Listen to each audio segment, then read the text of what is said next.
that I'm real. They niggas ain't seeing me. I been said I'm hot, and you just now believe in me.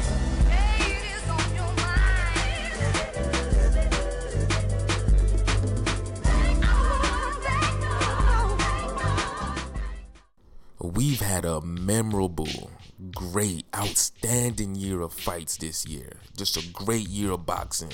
So without further ado, I'm going to kick off the 2013 Boxing End of the Year Awards from the Swag Science, where I drop my opinions and thoughts on everything related to boxing that happened this year. First off, the Fighter of the Year, without a doubt, is Adonis Stevenson.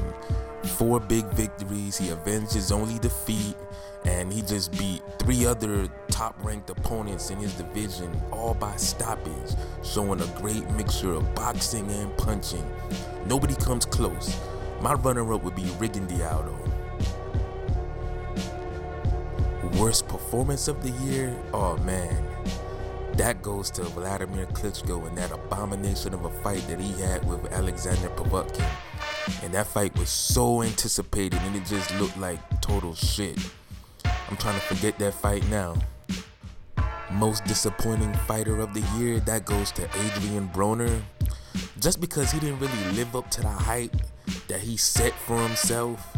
And you know, he was about to reach that superstar level, pulling in mad ratings and shit, and he didn't take things seriously when it came to the ring. You know, he overlooked Marcos Maidana and he paid the price.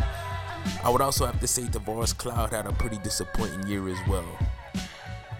Best fight of the year, that would have to go to Timothy Bradley and Ruslan Provodnikov. They gave us an all-time classic fight. Good ebb and flow, back and forth action. You saw boxing, you saw determination, you saw people get hurt, people getting dropped. Just all around great fight. My runner-up would be the Segura and Tyson Marquez fight. That shit was off the chain as well. Now, we've had some great, and I mean great, knockouts this year. But my personal favorite, the one I would say is the knockout of the year, is Keith Thurman's combination on Soto Karass that put him on the floor and just finished that shit. That left uppercut, that you kick, that little dragon punch at the end was just like the icing on the cake. Beautiful combination. We've had some great upsets this year in boxing, but I say the most significant one, and as well as being the most impressive one, has to be Johnny Gonzalez's first round destruction of Abner Mares. Because Abner Mares, he was finally getting that recognition from people. They was finally putting him in the top 10 pound for pound spots. He been deserved it, but he was finally getting that, and then boom, all over with one left hook. This year wouldn't feel right if we didn't have some type of fuckery to go down. And with that said, the worst robbery of the year, I feel, is between Raymundo Beltran and Ricky Burns. And runner-up, and probably just as bad as the shit that went down with Froch and the Groves fight, and that dumbass referee jumped in. But yeah, those two stick out the most in my mind. Best comeback of the year, I gave it to Manny Pacquiao because I felt he looked sensational against the game, but very limited Brandon Rios.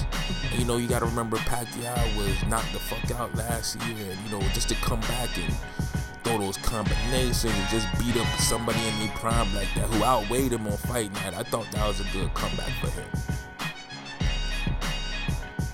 Now, the last award, the most brutal and unexpected beatdown of the year, that just have to go to James Kirkland and Mikey Garcia for both of their beatdowns of Glenn Tapia and Orlando Salido. Now, initially when these fights were made, I picked Kirkland and Garcia to win, but I never imagined that they would win so big and impressive. Like, they really beat these guys the fuck down. I mean, you could look at Salido's face afterward. I think he had a fractured orbital bone or some shit.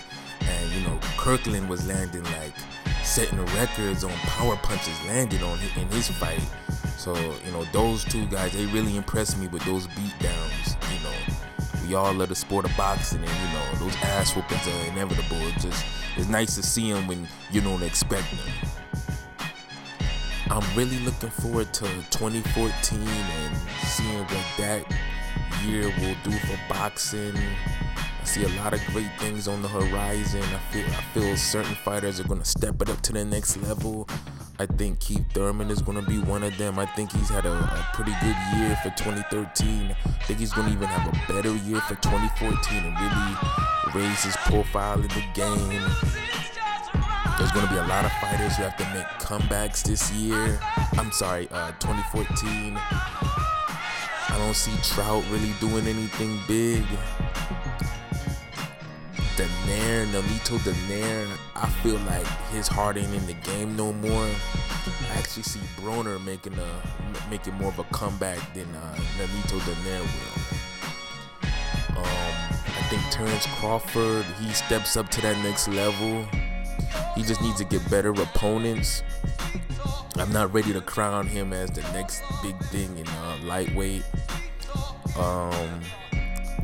I like to see Hank Lundy get some more fights and, get to that next level. He has the talent and the skills. Nice to see some other people I'm thinking about. What's that one dude with the fast ass hands who ain't fucking fought nobody?